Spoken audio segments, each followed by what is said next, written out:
Students, last class के अंदर अपन क्या बात कर रहे थे, इलेक्ट्रोफिलिक एडिशन रिएक्शन की बात चल रही थी, कंप्लीट हो गया है ना। उसमें कौन कौन हो सकता है वो रिएजेंट के ऊपर आपको ध्यान नहीं देना है। जैसे कि मान लो मैंने ये और एग्जांपल लिखे हैं ताकि और प्रैक्टिस कर लो, है ना। देखो आपको क्या करना है, HBr लिखा हुआ है, इस डबल बॉन्ड पे जोड़ना है। करोगे क्या, सबसे पहले बोलो ये H प्लस जाएगा तो या तो इधर या इधर चिपक जाएगा, तो H अपन को देखना तो है नहीं, तो अपना शॉर्टकट क्या था कि डबल बॉन्ड के उस कार्बन पे सबसे पहले कार्बोकेटाइन बनाओ जहाँ पे वो कार्बोकेटाइन स्टेबल ज़्यादा। तो कहाँ बनाना चाहोगे, इधर या ऊपर, तो बोलेंगे सर नीचे। उसका क्या रीज़न रहेगा, तो उसका सर रीज़न रहेगा कि ये बनने वाला कार्बोकेटाइन जो होगा ये बैक बॉन्डिंग स्टेबल वाला होगा। सबसे इम्पोर्टेंट, सबसे खूबसूरत ये कार्बोकेटाइन जनरेट होगा यहाँ पे, बराबर है।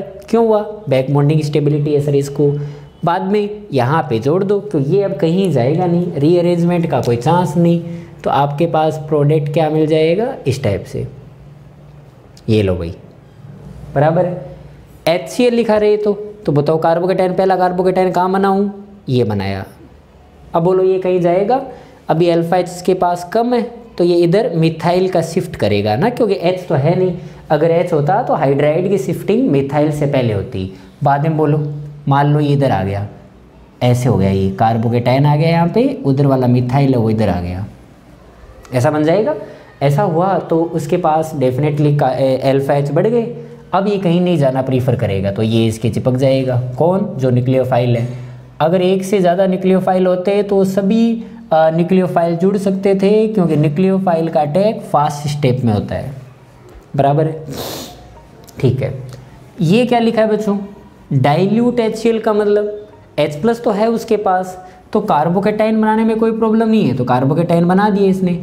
अब जब बात अटैक करने की आएगी तो बोलेंगे Cl अटैक करेगा या OH, तो बोले दोनों ही करेंगे, दोनों ही अटैक करेंगे सर। Cl वाला भी अटैक कर सकता है, और डाइल्यूट का मतलब पानी बहुत ज़्यादा है तो OH भी अटैक कर सकता है। क्या आप बता सकते हो इसमें ज़्यादा कौन होगा। तो मैंने आपको ये बात बताई थी कि जब भी all available nucleophile can attack in fast step, but we consider major which one have more quantity. It means अगर मान लो पानी बहुत ज़्यादा है तो OH लिखा हुआ आपको थोड़ा ज़्यादा मिलेगा, दिस वन इज़ मेजर, और आपको OH लिखा हुआ प्रोडक्ट ही टिक करना ऑप्शन में, बराबर है। हालांकि Cl है लेकिन Cl सर कम है। HI का 1 इक्विवेलेंट दिया हुआ है, तो 1 इक्विवेलेंट बोलो कहाँ लिखाऊँ भाई, पहले तो कार्बोकेटाइन बताओ मुझे, यहाँ बनाऊँ कि यहाँ, तो सर यहाँ बना दो, अल्फा H बढ़ जाएंगे। ओके, बाद में क्या करना है भाई, बाद में I लगा दो, ये लो, ऐसा हो गया, वो इधर H इधर चिपक गया, कार्बोकेटाइन उसने तैयार कर दिया। अब क्या होना चाहिए, तो अब इस पे I लगा दो, और क्या है। लेकिन आपने एक चीज़ नोटिस किया, क्या नोटिस की भाई, आपने ये नोटिस की कि सर 2 I अब पास वाले कार्बन पे आ गए।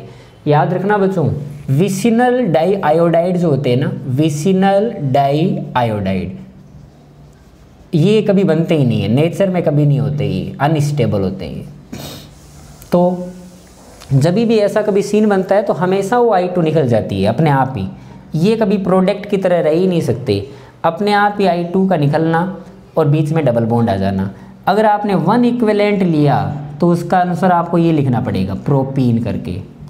और अगर मान लो आपको बोला गया एक्सेस में है, कोई दिक्कत नहीं, आपको जितना यूज़ लेना है उतना ले लो, तो ये तो बनेगा जो बनेगा ही, उसके बाद में डबल बॉन्ड के ऊपर HI वाला काम होगा। यहाँ पे कार्बोकेटाइन स्टेबल ज़्यादा और उसके ऊपर I लग जाएगा। तो अगर मान लो आपको बोले कि नहीं आपको जितना यूज़ लेना है उतना ले लो, तो उस केस में अपन बोलेंगे ये आंसर आ जाएगा, है ना। HCl, चलो बताओ कहाँ कार्बोकेटाइन बनाऊँ, इधर बनाया, ये कार्बोकेटाइन कहीं जाएगा क्या, कहीं नहीं जाएगा, यहीं रहेगा, अल्फा H बराबर है उसके पास, है ना। अब ये Cl आएगा, अटैक करेगा, लेकिन एक चीज़ है, जब Cl अटैक करेगा तो कार्बोकेटाइन पे अटैक कर रहा है, और जब भी कार्बोकेटाइन पे अटैक करेगा तो 2 पॉसिबिलिटी की बात करेंगे अपन, है ना। जैसे देखो ऊपर वाले कायरल सेंटर में तो कोई प्रॉब्लम आएगी नहीं, वो तो हमेशा ऐसा ही रहने वाला है, ये लिख लिया। यहाँ पे क्या सीन होगा, मान लो मैंने Me को बच्चों नीचे लिख दिया इसको ना, तो एक बार H और Cl ऐसे लग सकते हैं, एक बार Cl ऐसे कर सकता है, इधर आ सकता है, क्योंकि वो 2 पॉसिबिलिटी यही तो होगी, है ना। हमेशा अगर मान लो मॉलिक्यूल में एक ही कायरल सेंटर होता, उसके ऊपर अटैक करने से मान लो मॉलिक्यूल में कायरलिटी आ गई है, तो रेसिमिक मिक्सचर बोलते हैं अपन, लेकिन क्या ये एक दूसरे की अब मिरर इमेज हो पाएगी? क्या भाई ये इसकी मिरर इमेज होगी? नहीं, ये वाले कायरल सेंटर की ये मिरर इमेज है। अगर ये ऊपर वाला ना होता तो रेसेमिक मिक्सर अपन आंसर लिखते, लेकिन बोलेंगे अगर ऑलरेडी पहले से मॉलिक्यूल में कायरल सेंटर प्रेजेंट है और उसका कॉन्फ़िगरेशन तो चेंज होने का सवाल नहीं है और इसका हो गया, ओवरऑल मिरर इमेज नहीं होगी। अगर ओवरऑल मिरर इमेज नहीं होगी तो बोलेंगे क्या मिला आपको? डाइस्टीरियोमर। क्या मिला आपको? डाइस्टीरियोमर। इसमें बताना ये एमी मैंने फिक्स कर दिया कि ये बाहर ही रहेगा हमेशा। पहले तो मुझे ये बताओ कि कार्बोकेटाइन कहाँ बनाऊँ, इधर बनाऊँ या इधर बनाऊँ? अगर आप इधर कार्बोकेटाइन बनाते हो तो भी अल्फा H4 होंगे, इधर बनाते हो तो भी अल्फा H4 होंगे। तो मैं किसकी मदद लूँगा? इस एमी की। एमी का बच्चों कैसा इफेक्ट होता है? प्लस आई टाइप होता है, तो उसके पास में रहना पसंद करेगा। तो बोलेंगे सर इधर कार्बोकेटाइन बनना प्रीफर करेंगे अपन। क्लियर है? इस कार्बोकेटाइन पे जब Br अटैक करेगा तो दो प्रकार से अटैक हो सकता है भाई। कौन सा? दो टाइप से। तो ये तो देखो इसका तो कहना ही नहीं है, तो हमेशा ही ऐसे रहेगा, बाहर ही रहेगा ये तो, है ना। इसके पास तो कोई चॉइस नहीं है भाई, ये तो इसको बाहर ही रहना पड़ेगा आजीवन। ये जब कार्बोकेटाइन पे Br अटैक करेगा तो दो पॉसिबिलिटी कौन सी है? क्या वो हो सकता है Br ऊपर से अटैक करे, हो सकता है बच्चों Br डाउन साइड से अटैक करे, है ना। क्या लगता है ये क्या है एक दूसरे के? ये एक दूसरे की बच्चों मिरर इमेज है क्या? तो एक दूसरे की मिरर इमेज तो नहीं है। अगर आपको लगता है सर एमी की तो मेरे बाहर वाला है तो बाहर वाले की मिरर इमेज होगा, अंदर वाला अंदर वाले की मिरर इमेज होगा। एक Br बाहर है उसकी मिरर इमेज अंदर कैसे हो सकती है ना। क्योंकि अगर मान लो मैंने बोला कि मैं ऐसे खड़ा हूँ तो मेरी भी तो मिरर इमेज इस टाइप से ही होगी ना। ऐसा है क्या वो उल्टा खड़ा रहेगा? नहीं, इट मीन्स ये क्या है? ये डाइस्टीरियोमर है ये, है ना। ओवरऑल मिरर इमेज नहीं बन पाई इसलिए डाइस्टीरियोमर हो गया। इसमें क्या सीन होगा? इसमें H Ame, H Ame। यहाँ पे मैं कैसे भी लिख दूँ, जैसे कि मान लो मैंने यहाँ पे मान लो नीचे CH3 लिख दिया और इधर PH लिख दिया। Br की बात करें तो दो साइड से हो सकता है वो, है ना। तो बोले एक इधर भी Br आ सकता है, इधर PH और इधर CH3। क्या ये दो पॉसिबिलिटी बनेगी भाई? इसके ऊपर अगर अटैक करने से मॉलिक्यूल में कायरलिटी आ रही है तो अब बोलना एक बार क्या होगा? ये बच्चों क्या होना चाहिए? आपको क्या लगता है ये? तो आप इसको भी डाइस्टीरियोमर बोलोगे क्या? नहीं बच्चों, ये मैं आपको सिर्फ कंफ्यूज करने के लिए दिया है कि ये कार्बन तो कायरल ही नहीं है। जब कायरल ही नहीं है तो छोड़ो ना, बात खत्म। केवल मॉलिक्यूल में एक ही कायरल सेंटर है, एक ही कायरल सेंटर है, तो इसका तो कुछ भी होगा अपन को क्या मतलब है? बोलेंगे ये मिरर इमेज है ना, ये एक कायरल सेंटर। और जब मॉलिक्यूल में एक कायरल सेंटर होता है तो रेसेमिक मिक्सर ही मिलेगा, डाइस्टीरियोमर नहीं मिल सकता आपको। क्योंकि एक कायरल सेंटर वाला आपको मैंने आइसोमेरिज्म में बताया था, डाइस्टीरियोमर पॉसिबल नहीं है ना। क्योंकि एक कायरल सेंटर में या तो एक जैसा होगा और या फिर मिरर इमेज होगी, या तो इनैंशियोमर मिलेगा या फिर आइडेंटिकल ही मिलेगा। इनैंशियोमर को एक साथ बोलना होता है तो उसी को तो अपन रेसेमिक मिक्सर बोलते हैं, कोई नई बात नहीं है। चलो कार्बोकेटाइन बनाना, कहाँ बनाऊँ? इधर बना दिया।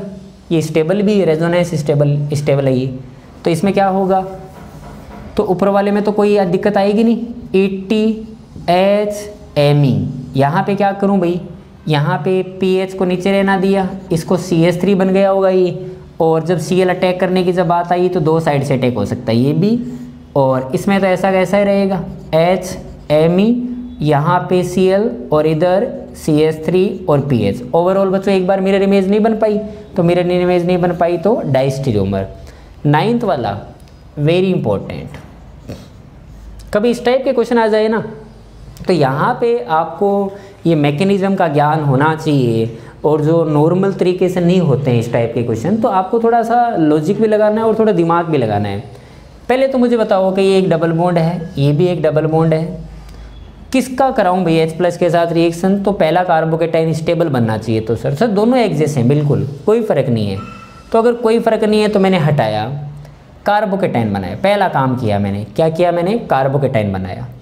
अब ये कार्बोकेटाइन का रीअरेंजमेंट सोचना, तो बोलेंगे सर कहीं नहीं जाएगा ये, है ना, ये यहीं पड़ा रहेगा। अभी इसके पास अल्फा H बहुत सारे हैं, तो अभी कहीं जाना प्रीफर नहीं करेगा। क्लियर है? अब जब ये Cl- अटैक करने आएगा तो आपको याद रखना है इस बात का कि अगर Cl- ने अटैक किया तो ये तो एक्सटर्नल अटैक होगा। और अगर मान लो अपन को पता है कि डबल बॉन्ड हुआ या ट्रिपल बॉन्ड हुआ, उनको आपने स्टार्टिंग में न्यूक्लियोफाइल की कैटेगरी में लिखा था, क्योंकि तभी तो इलेक्ट्रोफाइल को ऐड करने दे रहा है भाई। डबल बॉन्ड में इलेक्ट्रॉन डेंसिटी ज़्यादा होती है, पाई क्लाउड्स होते हैं उसमें, तभी तो वो H+ को इन्वाइट कर रहा है चिपकने के लिए, बाद में न्यूक्लियोफाइल उस पर अटैक कर रहा है। ये बात सही है। तो इनडायरेक्टली मैं ऐसा बोल सकता हूँ ना कि डबल बॉन्ड हुआ, OH हुआ, SH हुआ, O- हुआ, ये सब क्या है, ये सब इनडायरेक्टली इंटरनल न्यूक्लियोफाइल भी है भाई। एक डबल बॉन्ड पे चलो उसने अटैक कर दिया, तो एक डबल बॉन्ड उसके लिए क्या है, इंटरनल न्यूक्लियोफाइल।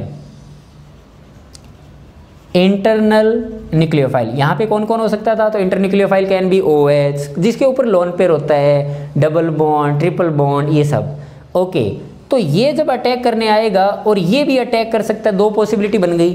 तो बोलेंगे एक अपने पास इंटरनल न्यूक्लियोफाइल अटैक करे और एक एक्सटर्नल अटैक करे, कौन सी रिएक्शन फास्ट होगी। अपने ही मॉलिक्यूल में अगर कुछ होता है तो उस प्रोसेस को बोलते हैं अपन इंट्रामोलिकुलर प्रोसेस, और अगर बाहर से कोई आएगा तो उसे अपन बोलेंगे इंटरमोलिकुलर प्रोसेस। तो फास्ट कौन सी होती है, अपने ही मॉलिक्यूल में अगर कोई होगा तो बच्चों सबसे फास्ट वही होता है। मुझे अगर खुद को ही थप्पड़ मारना होगा तो मैं कितना फास्ट मारूंगा आप अनुमान भी नहीं लगा पाओगे। अगर मुझे किसी दूसरे के थप्पड़ मारने जाना है तो मुझे जाना पड़ेगा ना उसके पास। तो बताओ फास्ट काम कौन सा हुआ, अपने थप्पड़ मारने वाला। और इंटरनल न्यूक्लियोफाइल हमेशा ऐसा ही करते हैं और उसको मौका भी नहीं देंगे ऐसा करने के लिए कि जब तक वो आएगा जब तक अटैक कर चुका होगा। इस बात को प्लीज़ यहाँ पे आप लिखो। क्या लिखोगे, intramolecular attack is always fast then intermolecular attack. एक बात तो ये लिखनी है, और एक बात क्या लिखनी है कि जब भी मॉलिक्यूल में कोई इंटरनल न्यूक्लियोफाइल होता है तो वो हमेशा फास्ट अटैक करेगा किसी प्रकार के एक्सटर्नल न्यूक्लियोफाइल के अटैक से। क्लियर है, इस बात को लिख के अब मुझे बताओ अटैक कराऊं कैसे। जब भी इंट्रामोलिकुलर अटैक होता है, जब भी इंट्रामोलिकुलर अटैक होगा तो डेफिनेट सी बात है रिंग बनेगी, और रिंग बनेगी तो बोलेंगे कितने मेंबर की रिंग बन सकती है भाई, तो बोलेंगे generally 5 to 6 membered ring support करता है ना, क्योंकि ये दोनों रिंग स्टेबिलिटी की तरफ मानी जाती है। 6 मेंबर्ड रिंग तो हाईली स्टेबल होती है, 5 भी चल जाएगी, है ना। तो 5 to 6 membered ring highly support करती है किसी प्रकार के इंटरनल अटैक में, है ना। इंटरनल अटैक जब होता है तो जब रिंग बनेगी तो अब बोलेंगे सर रिंग बनानी कैसे है, तो बोलेंगे ये न्यूक्लियोफाइल है, किसी एक साइड ओपन होगा, नेगेटिव बनेगा, वो नेगेटिव इस पे अटैक करने वाला है ना। तो ऐसे सोचो मैं नेगेटिव कहाँ बनाऊँ भाई, अगर इस पे अटैक हुआ तो 1 2 3 4, यहाँ पे नेगेटिव आता तो वैसे अटैक करता तो 4 की बनती, मुझे बनानी ही नहीं है। और दूसरी बात ये कि पाई बॉन्ड को मैं किधर ब्रेक करूँ, तो बोलेंगे इधर ब्रेक करो सर और इधर पॉजिटिव बना दो, है ना। मैंने इस साइड ब्रेक कर दिया, तो ये और इधर भी करना बेटर भी रहेगा, क्योंकि इधर नेगेटिव करूँगा तो वो थोड़ा अनस्टेबल होगा, है ना, डिग्री वाइज। इधर ठीक है 1 डिग्री का। अब इसने इसके ऊपर किया अटैक, तो अटैक करने से क्या हुआ, रिंग बन गई। ऐसा अटैक करने से क्या हुआ बच्चों, रिंग बन गई। तो कितने मेंबर की रिंग बनी, 1 2 3 4 5 मेंबर की रिंग बन गई। नंबरिंग कर देता हूँ, देखो 1 2 3 4 5, तो ऐसे इधर कर देता हूँ 1 2 3 4 5। मेरे नंबरिंग के अकॉर्डिंग 1 पे क्या है, 2 मिथाइल लिखे गए ऐसे, बराबर है। मेरे इसके अकॉर्डिंग 4 पे क्या है, 1 मिथाइल लिखा हुआ और उसके ऊपर कार्बोकेटाइन रह गया। ऐसा सीन बन जाएगा। ऐसा हुआ या नहीं हुआ बोलो, क्लियर है।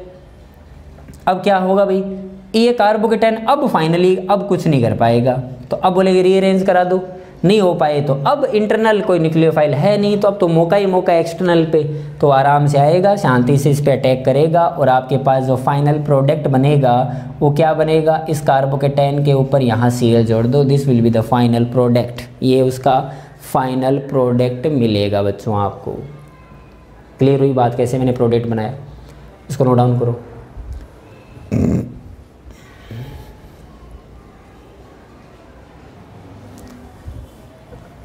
अब देखो एक चीज़ और, आपने शायद सुना होगा ऐसे एंटी मार्कोनिकॉफ टाइप, है ना। तो मैंने उसको मार्कोनिकॉफ रूल के साथ नहीं लिखाया था और उसका वहाँ पे कोई काम भी नहीं है एक्चुअली। के अंदर देखो इस टाइप का कभी काम होता है ना, फ्री रेडिकल एडिशन रिएक्शन, वो फ्री रेडिकल मैकेनिज्म से होके जाती है इसलिए उसको एंटी मार्कोनिकॉफ रूल के अकॉर्डिंग फॉलो करना पड़ता है। ऐसा नहीं है कि वो रिएक्शन कोई, या फिर ऐसा बोलें कि सर वो कोई एक्सेप्शन है गया, या फिर सर वो उल्टे काम करती है गया, ऐसा कुछ नहीं है। हालांकि करना क्या है, देखो पहली बात तो फर्स्ट ऑफ ऑल पहली रिएक्शन बताता हूँ आपको, जो फ्री रेडिकल एडिशन रिएक्शन है अपने आप में, और उसकी मैकेनिज्म फ्री रेडिकल के थ्रू जाती है। Reaction of alkene with concentrated HBr in the presence of peroxide,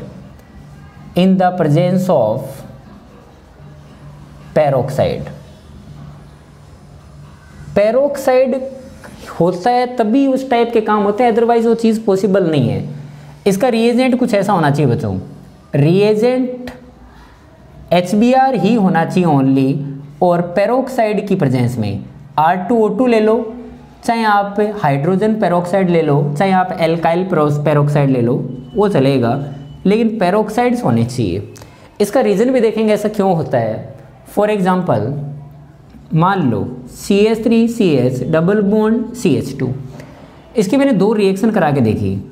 एक बार तो मैंने ओनली कॉन्सेंट्रेटेड HBr लिया, तो मुझे पता चला कि यहाँ कार्बोकेटाइन से स्टेबल ज़्यादा है, और उसके ऊपर मैंने Br को अटैक कराया, तो Br को अटैक करा दिया यहाँ पे, तो ये एक मार्कोनिकॉफ रूल को फॉलो किया। Nucleophile will attack at that carbon which have more stable carbocation, means what, कि ये Br माइनस अटैक उस कार्बन पे करेगा जहाँ पे कार्बोकेटाइन स्टेबल ज़्यादा होगा। इस टाइप का जो अपने पास रूल है, उस रूल का नाम है बच्चों MK रूल। MK रूल का मतलब मार्कोनिकॉफ रूल, बराबर है। लेकिन अगर मान लो सरप्राइजली एक टाइम ये देखा गया कि कॉन्सेंट्रेटेड HBr ही था, बट कोई पेरोक्साइड ले रखा था साथ में, जैसे H2O2 या R2O2, तो ये कुछ अनएक्सपेक्टेड प्रोडक्ट मिले। तो वो क्या मिला, तो वो प्रोडक्ट मिला आपको इधर Br लिखा हुआ और इधर हाइड्रोजन लिखा हुआ। ऐसा क्यों हुआ, और इस टाइप के लगने को न्यूक्लियोफाइल को बोला जाता है बच्चों anti Markovnikov rule. Markovnikov rule in short अगर बोलूँ तो AMK rule, anti Markovnikov rule. Is it clear. अब इसका रीज़न सोचते हैं कि ऐसा क्यों हुआ, इस टाइप का काम क्यों हो रहा है, ये यहाँ क्यों लग रहा है, और what do mean by anti Markovnikov rule. तो मुझे बताओ मार्कोनिकॉफ रूल क्या था। मार्कोनिकॉफ रूल अपने ये लिखा था कि न्यूक्लियोफाइल विल अटैच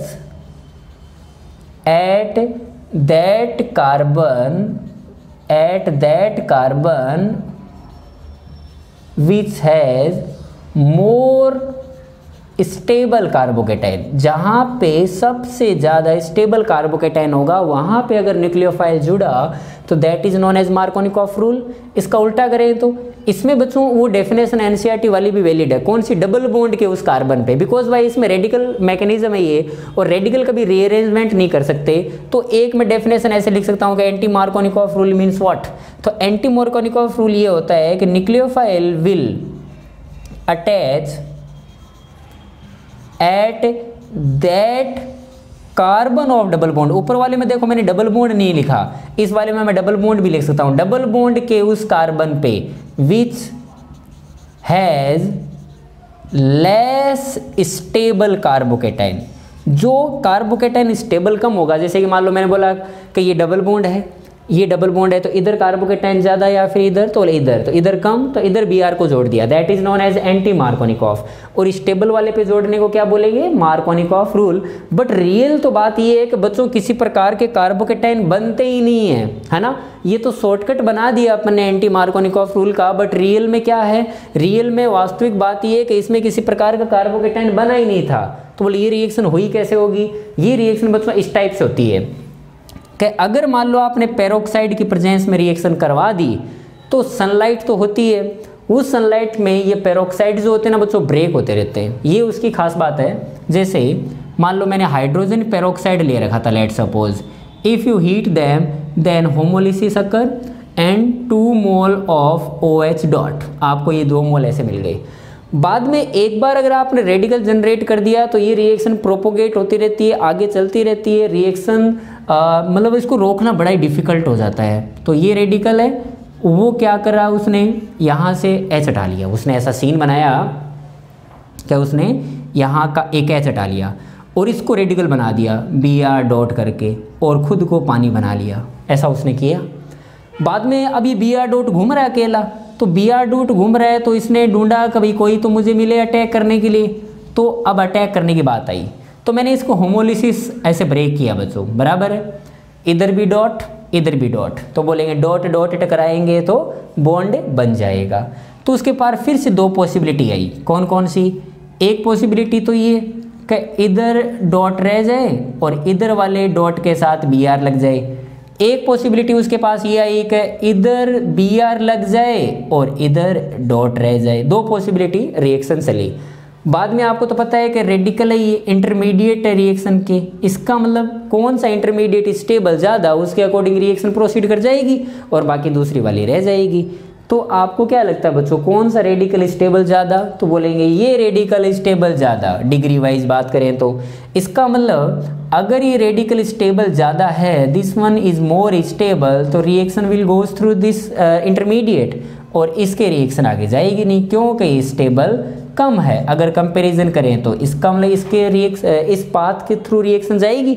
बाद में क्या होगा भाई, तो बाद में उस रिएक्शन को कैसे न कैसे करके तो आपको रोकना तो पड़ेगा। तो रोकना पड़ेगा तो वो इस हाइड्रोजन पेरोक्साइड से या फिर H2O से अपने आप को H को यहाँ पे लेके और अपने आप की रिएक्शन को ख़त्म करता है और इस टाइप के प्रोडक्ट आपको मिलते हैं, इस टाइप के प्रोडक्ट आपको मिलते हैं। तो यहाँ पे लिखने को मैं ऐसा ज़रूर लिखता हूँ कि anti Markovnikov rule is what, कि वो लेस स्टेबल कार्बोकेटाइन पे जुड़ गया, बट ऐसा उसके साथ कुछ हुआ ही नहीं, कार्बोकेटाइन जैसा उसके साथ कोई कांड नहीं हुआ। वो एक रेडिकल रिएक्शन है और रेडिकल की स्टेबिलिटी के अकॉर्डिंग रिएक्शन चली थी। यहाँ पे किसी प्रकार का कोई एक्सेप्शन नहीं है, यहाँ पे किसी प्रकार की कोई कॉन्ट्राडिक्ट नहीं है, आराम से मैकेनिज्म समझ में आ रही है। तो ऐसा हुआ। एक चीज़ बहुत इंपॉर्टेंट कि जो ये एंटी मार्कोनिकॉफ वाला फंडा है जिसे अपन खरास रूल भी बोलते हैं ना, ये जो एंटी मार्कोनिकॉफ रूल है इसके क्या क्या नाम है भाई, इसके बच्चों नाम है पेरोक्साइड इफेक्ट। आपसे मैं बोलूँगा पेरोक्साइड इफेक्ट हो गया, इसका मतलब जो होना चाहिए वो तो हुआ नहीं, उल्टा हो गया, है ना। एंटी मार्कोनिकॉफ रूल या anti Markovnikov effect is also known as peroxide effect. क्या नाम बोल सकते हैं इसे, पेरोक्साइड इफेक्ट। एक नाम और है, क्या नाम है इसका, खरास, खरास,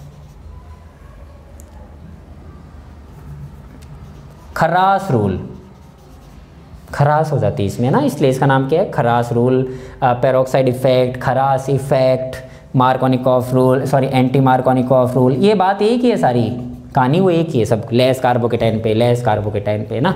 ओके बच्चों, इज इट क्लियर और नॉट। जो काम की बात है वो ये भी एक कि आपके पास सर ये HBr ही क्यों ले रखा है, ये हमेशा याद रखना कि HF तो देखो मैं वैसे भी नहीं लेने वाला हूँ।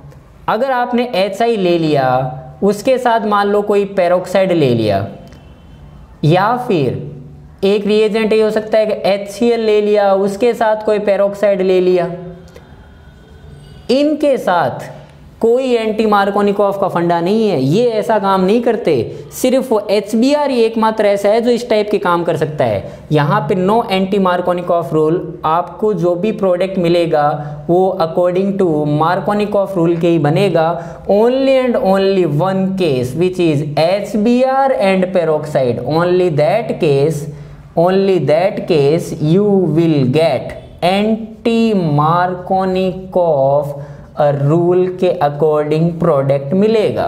Is it clear. ऐसा क्यों, कई बार मान लो क्वेश्चन में ऐसा आ जाएगा ऐसा क्यों, HBr में ऐसी क्या खास बात है, या SBr में ऐसा क्या है जो इन दोनों में नहीं है। एक्चुअली के अंदर दोनों में ये है कि जब रिएक्शनें चलती है ना आगे, तो ये जैसे HCl हुआ, HI हुआ, ऐसा देखा गया कि अगर आप पेरोक्साइड के थ्रू इनकी रिएक्शन लेके जाओगे ना, तो इनकी रिएक्शनें बच्चों एंडोथर्मिक टाइप होती है। कैसी होती है, एंडोथर्मिक। और एंडोथर्मिक का मतलब होता है हीट इज रिक्वायर्ड, और टेम्परेचर आप दे नहीं रहे, रूम टेम्परेचर पे ये काम होता नहीं है, इसलिए रिएक्शन होती नहीं है। बट अगर आप HBr और पेरोक्साइड की जो रिएक्शनें कराते हो वो बच्चों एक्सोथर्मिक देखने को मिली थी, और एक्सोथर्मिक रिएक्शन होती है जो अपने आप होने की पॉसिबिलिटी है, क्योंकि हीट अपने आप निकलती जाएगी और रिएक्शन अपने आप होती जाएगी, कोई प्रॉब्लम उसमें आएगी नहीं। तो ओनली एंड ओनली HBr और पेरोक्साइड का जो कॉम्बिनेशन है वही आपको एंटी मार्कोनिकॉफ रूल के अकॉर्डिंग प्रोडक्ट दे सकता है, अदरवाइज ऐसा कोई नहीं करेगा, ठीक है ना। और याद रखना बच्चों, ये HBr और पेरोक्साइड वाले में दिमाग में क्या रहना चाहिए आपके, फ्री रेडिकल रिएक्शन है और इसमें डबल बॉन्ड वाले ही कार्बन पे रीअरेंजमेंट का कोई लफड़ा नहीं है, क्योंकि फ्री रेडिकल कभी किसी प्रकार के रीअरेंजमेंट को शो नहीं करते, ठीक बात है। जैसे देखो, एक मिनट रुको, मैं इसको रब कर लेता हूँ, टाइम बच जाए। चलो जैसे देखो एग्जाम्पल करो, मान लो ये डबल बॉन्ड है कोई, एक तो आपको मैंने बोला कॉन्सेंट्रेटेड HBr, तो आप क्या प्रोडक्ट बनाओगे। एक मान लो मैंने लिखा डाइल्यूट H+, तो क्या मीनिंग समझोगे इस बात का। एक मान लो लिखा मैंने concentrated HBr in presence of H2O2, तो क्या करना है आपको। एक मान लो मैंने लिखा concentrated HCl in presence of H2O2, तो क्या करना होगा आपको। अगर मैंने लिखा H+ H2O, तो क्या करना होगा। अगर मैंने आपको लिखा H+ और H2O18, तो क्या सीन बनाओगे। अगर मैंने आपको लिखा D+ इन D2, तो क्या सीन बनाओगे, है ना, करके दिखाना। तो एक एग्जांपल से सब चीज़ सीख जाएंगे। ये और ये सब सारी की सारी मार्कोनिकॉफ है, बस इसको छोड़ के बाकी अगर HCl के साथ H2O2 का कॉम्बिनेशन है तो कोई फ़र्क नहीं पड़ना, सिर्फ कंफ्यूज करने के लिए लिख रखा है, बाकी तो बोलेंगे जैसा काम होता है आज तक करते हैं वैसा ही करेंगे। क्या करते हैं आज तक ये करते आए हैं कि सबसे पहले डबल बॉन्ड के उस कार्बन पे कार्बोकेटाइन बनाऊंगा, इस कार्बोकेटाइन का रीअरेंजमेंट करूंगा, रीअरेंजमेंट कर लो बच्चों यहाँ पे, और रीअरेंजमेंट करने के बाद में फाइनल कार्बोकेटाइन आपको ये मिलेगा, आप करके देख लेना, बराबर है। इसमें कौन अटैक करेगा न्यूक्लियोफाइल, तो बोले इसमें अटैक करेगा Br, मार्कोनिकॉफ रूल को फॉलो किया, स्टेबल कार्बोकेटाइन पे अटैक किया। डाइल्यूट H+ का मतलब क्या समझते हो, डाइल्यूट H+ लिखूं, H+ H2O लिखूं, डाइल्यूट H2SO4 लिखूं। डाइल्यूट का मतलब पानी, सिर्फ पानी, तो उसमें OH ही OH घूम रहे होंगे, तो OH का अटैक कराओ, यहाँ पे OH मिलेगा आपको। कॉन्सेंट्रेटेड HBr और H2, ये केस है जिसमें पेरोक्साइड वाले काम होते हैं, और उसे अपन किसी प्रकार के रीअरेंजमेंट में शामिल मत कर देना। डबल बॉन्ड के उस कार्बन पे आपको न्यूक्लियोफाइल जोड़ना है जहाँ पे कार्बोकेटाइन लेस स्टेबल हो। कार्बोकेटाइन के अकॉर्डिंग याद रखते हैं, बट कार्बोकेटाइन का कोई लेना देना नहीं है, तो बोले कहाँ जोड़ूँ, तो यहाँ पे जोड़ दो, बस बात खत्म करो। रीअरेंजमेंट पॉसिबल नहीं है इसमें, तो इसमें सर कोई मतलब नहीं है, हाइड्रोजन पेरोक्साइड लिखा होगा चाहे उसने, लेकिन प्रोडक्ट तो सर ऐसा मिलेगा। इसका क्या मीनिंग समझते हो, तो इसका मतलब भी यही होता है, पानी डालना है उसमें, पानी डालो चलो OH हो जाएगा। 18 का मतलब क्या समझते हो, तो बोलेंगे OH नहीं जुड़ेगा, वहाँ पे OH 18 जुड़ेगा। ये करना है एक बार। सबसे पहले ये जब आपने कार्बोकेटाइन बनाया था तो यहाँ H तो जोड़ा था सभी में, लेकिन अगर D होगा जब, तो D को तो लिखना पड़ेगा ना, H को तो लिखते नहीं है। बाद में क्या हुआ होगा, इसमें रीअरेंजमेंट हुआ होगा बच्चों, ऐसे 1 2 3 करके आप बनाया होगा, तो ये जो है ना वो D यहाँ आएगा, सही बात है क्या, D यहाँ आएगा ना, ना ना ना D यहाँ आएगा ना, यहाँ इधर आएगा वो D। इसका करके देख लेते हैं ना। देखो 1 2 3 मतलब 1 और 3 के बीच में बॉन्ड फॉर्मेशन, कार्बोकेटाइन का इधर से जाना और 2 पे आ जाना, तो 2 पे आ गया तो वो कुछ ऐसा बन जाएगा। देखो 6 मेंबर की रिंग और एक के साथ D लगा हुआ है, उसके पास में ये कार्बोकेटाइन बना हुआ है, ठीक बात है। और ये कार्बोकेटाइन रीअरेंज करके इधर आ गया था ना, ओके, तो D कहाँ रहेगा, वो D इधर रहेगा, सही लगाया मैंने बराबर। तो बस कुछ नहीं करना, इसके केस में अपन इधर तो OH OD लगेगा, OD, लेकिन वो एक D भी आएगा इधर। आई बात समझ में कैसे किया मैंने, है ना। पेरोक्साइड वाला कर लोगे ना, चलो बताना तो एक बार। मान लो ये बेंजीन की रिंग है बराबर, यहाँ पे बीच में डबल बॉन्ड है, यहाँ पे मैंने आपको बोला कॉन्सेंट्रेटेड HBr लो और CH3 का ट्वाइस O2 लो और थोड़ा सा गर्म करो। तो इनडायरेक्टली क्या बोलना चाहता हूँ कि R2O2 है, पेरोक्साइड से, तो पेरोक्साइड के केस में आपको उस डबल बॉन्ड पे Br जोड़ना है जहाँ पे आपको लगे कार्बोकेटाइन स्टेबल कम है। तो ये बच्चों अगर इधर कार्बोकेटाइन बना तो डांसिंग रेजोनेंस वाला और इधर बनाया तो सिंपल रेजोनेंस वाला, कौन सा स्टेबल ज़्यादा? डांसिंग रेजोनेंस वाला स्टेबल ज़्यादा, बट आपको एंटी मार्कोनिकॉफ प्रोडक्ट मिलना चाहिए, तो फिर बोलेंगे यहाँ लगा दो उसको। आप बात क्लियर हो रही है? कर लोगे ना ऐसे करके? जैसे देखो, और इसमें रीअरेंजमेंट का भी कोई लफड़ा नहीं है। चलो बताना मुझे, है ना। मान लो एक तो मैंने लिखा कॉन्सेंट्रेटेड HI, तो क्या प्रोडक्ट बनाओगे, और एक मैंने लिखा कॉन्सेंट्रेटेड HI और साथ में ऐसा लिख दिया मैंने क्या कि H2O2 के साथ इसको हीट करो, तो बोलेंगे इससे सर कोई फ़र्क नहीं पड़ेगा। अगर आपको एंटी मार्कोनिकॉफ प्रोडक्ट बनाने हैं ना तो आप ये लो तो ही होगा। क्या करोगे, डबल बॉन्ड को उस कार्बन पे कार्बोकेटाइन बनाया, कार्बोकेटाइन बनाने के बाद में यहाँ I को जोड़ दिया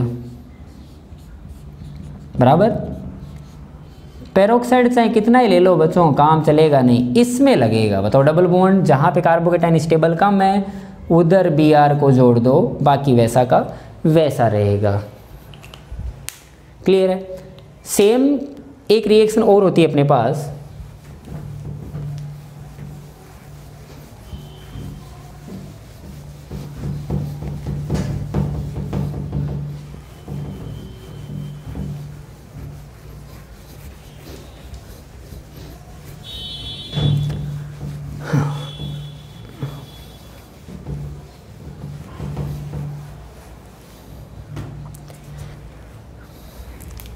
और रिएक्शन कौन सी है भाई?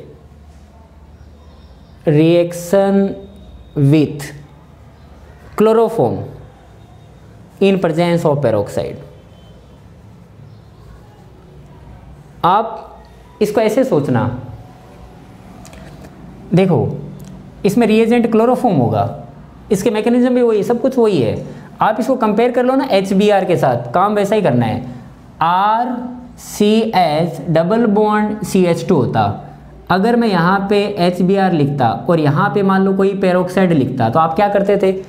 Br को इधर, H को इधर, ऐसा ही काम करते थे। तो बोलेंगे H को इधर और Br को इधर, एंटी मार्कोनिकॉफ प्रोडक्ट मिलता था। क्या ऐसा ही नहीं करते थे? कैसा प्रोडक्ट मिला? Anti Markovnikov product. इसकी रिएक्शन इस बार आपको किसके साथ करानी है? RCH डबल बॉन्ड CH2, यहाँ पे मान लो मैंने लिखा chloroform in presence of peroxide, तो क्लोरोफॉर्म को आप HBr से रिलेट कर लो, बिल्कुल HBr। तो इसमें क्या होगा? H और इधर Br नहीं है, तो बाकी बचा हुआ पार्ट कौन हो जाएगा? CCl3, और इसमें न्यूक्लियोफाइल ये हो जाएगा, इलेक्ट्रोफाइल ये हो जाएगा, जोड़ दो ऐसे करके, तो RCH2 CH2 CCl3 बराबर है। अब आगे कोई रिएक्शन वो दे दे तो वो एक अलग बात है, अपना काम यहाँ का हो गया। जैसे कि मान लो अगले वो रिएक्शन दे दे आपको, आगे बोले कि एक्वस NaOH के साथ रिएक्शन कराओ, तो क्या करना है? अटैक Cl बार, क्योंकि इसके पास 3 Cl लगे हुए हैं, तो अटैक कर करके मान लो बाहर कर दे वो, सोचो एक बार, चाहे वो कैसे ही करे लेकिन बाहर तो कर देगा। तो आप क्या नोटिस करोगे? तो मैंने ये नोटिस किया कि इसके ऊपर 3 OH रह गए, विच इज़ नॉट पॉसिबल। तो क्या होगा? अपने आप ही क्या होगा बच्चों? 2 H2 मिलके ऐसे बाहर निकल गया। तो जब भी H2 मिलके बाहर निकल गया तो यहाँ पे क्या बच गया? यहाँ पे बच गया RCH2 CH2 C double bond O बन गया और इधर एक OH रह गया। आ गया मजा? कार्बोक्सिलिक एसिड तक अपन लेके चले गए रिएक्शन को क्लोरोफॉर्म की प्रेजेंस में, है ना। एक चीज़ ये हो गई। अगर मान लो मैं आपसे पूछूं कि यहाँ पे मान लो CHCl3 छोड़ो CCl4 ले लेता तो CCl4 ले लो, चाहिए CCl4 लेता तो। अब इसको भी आप कंपेयर करो इसके साथ, तो इसमें कंपेयर कैसे करें? तो यहाँ पे H इस बार है ही नहीं, तो बोले एक Cl और आ जाएगा एक्स्ट्रा, और क्या है, बराबर है ये बात। अगर एक Cl और आ जाएगा तो बाकी इधर ये तो जुड़ेगा न्यूक्लियोफाइल, इधर मेरे को इस बार एक Cl एक्स्ट्रा और जोड़ना पड़ेगा, एक Cl एक्स्ट्रा और जोड़ना पड़ेगा। और अगर मान लो आपने अटैक करने आगे स्टार्ट कर दिए तो फिर एक Cl और रखो यहाँ पे, और एक Cl और लिखोगे तो वो भी इधर क्या बन जाएगा, OH बन जाएगा। एक कार्बन पे OH रहने में कोई प्रॉब्लम नहीं है, यहाँ पे भी एक OH और रह जाएगा। बाकी ऐसा सीन बना देंगे अपन। क्या लगता है बच्चों, हो जाएगा ऐसा? इस टाइप से करना होता है, इसको बोलते हैं अपन फ्री रेडिकल एडिशन रिएक्शन। जैसे क्लोरोफॉर्म हुआ, CCl4 हुआ, या HBr के साथ पेरोक्साइड का प्रेजेंस हुआ, है ना। कल अपन देखेंगे नॉन क्लासिकल कार्बोकेटाइन मैकेनिज्म के थ्रू रिएक्शन कैसे आगे चलेगी। चलो क्वेश्चन ऑफ द डे करते हैं। क्वेश्चन ऑफ द डे बच्चों हो नहीं रहा है, और ज़्यादा से ज़्यादा पार्टिसिपेट किया करो। आप लेट भेज दिया करो, कोई बात नहीं है। कुछ बच्चों का ऐसा कहना है कि सर हम टाइम पे नहीं देखते, है ना। चलो वो आपकी प्रॉब्लम्स हो सकती है, मैं समझता हूँ बात को, लेकिन कर लिया करो बच्चों ना ये ऑर्गेनिक की। अब देखो रिएक्शन मैकेनिज्म ऑलमोस्ट कंप्लीट होने में आ रही है, तो इसके बाद में अब कुछ नहीं है, क्योंकि देखो ऑर्गेनिक में दो टाइप के पोर्शन है ना। एक तो जैसे ये GOC हुआ, रिएक्शन मैकेनिज्म हुआ, आइसोमेरिज्म हुई, इनमें क्या करना है, सीखना सिर्फ इसी में ही है। यही है जो भी है, डिफ़िकल्ट वर्ड तो मत लो, जो भी है वो यही है। मतलब इसमें जो भी आपको मतलब मेहनत करनी इन्हीं में करनी होती है। उसके बाद वाले जब चैप्टर्स आएंगे ना, वो तो बच्चों एप्लीकेशन बेस्ड टाइप है, उनमें कोई मेहनत नहीं करनी। और रियल में पोर्शन भी JEE और नीट में उन्हीं का ज़्यादा भी है, लेकिन प्रॉब्लम ये है कि उनको सीखने के लिए आपको ये सब आना चाहिए। बस वहाँ पे कुछ नहीं करना बच्चों, बस आपको मेरे को बहुत कम चीज़ें बतानी है बस। क्या भाई, जैसे मान लो कार्बोनिल कंपाउंड वाला चैप्टर पढ़ेंगे तो आपको पहले से सब कुछ आता रहेगा। मैं तो क्या बोलूँगा कि ये एसिडिक H से ज़्यादा है तो ये नेगेटिव बन गया, इसने अटैक कर दिया, बस ऐसे ऐसे करने का काम है ना। लेकिन उसके लिए आपको मेहनत करनी पड़ती है इन चैप्टरों पे, GOC, रिएक्शन मैकेनिज्म। बाद में तो क्या थोड़ा दिमाग भी ओपन हो जाता है कि सर ऐसे अटैक होता है, ऐसे प्रोडक्ट बनते होंगे, तो फिर बाद में आइडिया भी लगने लग जाता है ना। ओके बच्चों, देखो क्वेश्चन ऑफ द डे।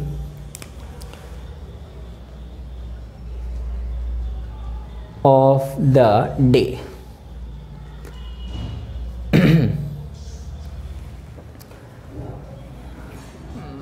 एक ऐसा कुछ लूँ मैं, इसकी रिएक्शन आप कराओ कॉन्सनट्रेटेड HBr के साथ। कुछ A बनाओ, दिखाएं पहले A बना दिया ना, बाद में NaI एसीटोन B बनाओ। और साथ में बच्चों जब भी A और B बनाते हो ना आप, तो इनको याद किया करो ये रिएक्शन कौन सी है। मान लो मैं बोला कि कॉन्सेंट्रेटेड HBr डबल बॉन्ड के साथ, तो क्या है ये बच्चों AE, इलेक्ट्रोफिलिक एडिशन रिएक्शन नहीं, ये एडिशन रिएक्शन है। ये NaI एसीटोन कौन सी है, फिंकल्स्टन रिएक्शन है, SN2। तो आपको ऐसे याद होनी चाहिए चीज़ें का, अच्छा ये हो रहा है, अच्छा ये हो रहा है ना। ओके, यहाँ पे मैंने I लगा दिया। आगे चलें कहानी, आगे चलते हैं, C बनाते हैं कोई।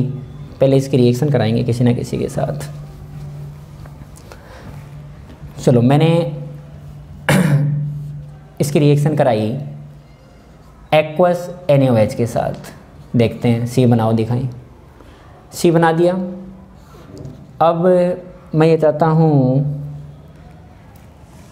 कि वहाँ पे कुछ नया है, जैसे कि SOCl2 के साथ गर्म कर दिया और पिरीडीन है वहाँ पे, D बना दिया। आ गया ये बात। अब KCN के साथ उसकी रिएक्शन कराओ, किसके साथ, KCN के साथ, E बनाओ। और साइनाइड का हाइड्रोलिसिस करो, बाद में हाइड्रोलाइसिस करके F बनाओ, दिखाएं। F बना दिया। बाद में हाइड्रोलिसिस जब हो जाए, सब कुछ काम हो जाए आपका बढ़िया तरीके से, उसके बाद में आप उसमें चाहो तो सोडियम के टुकड़े डाल दो। क्लियर है, G बना दो। उसके बाद में कुछ भी ऐसा लो जो SN टाइप रिएक्शन कर सके, जैसे CH3C डबल बॉन्ड, और यहाँ पे मैं लेता हूँ Cl। यहाँ पे मैंने लिया Cl, अटैक कराओ बाहर, Cl बाहर। कौन सी रिएक्शन है, SNAE, याद होना चाहिए आपको। H बनाओ। H बनाने के बाद में जो भी आपको मिले,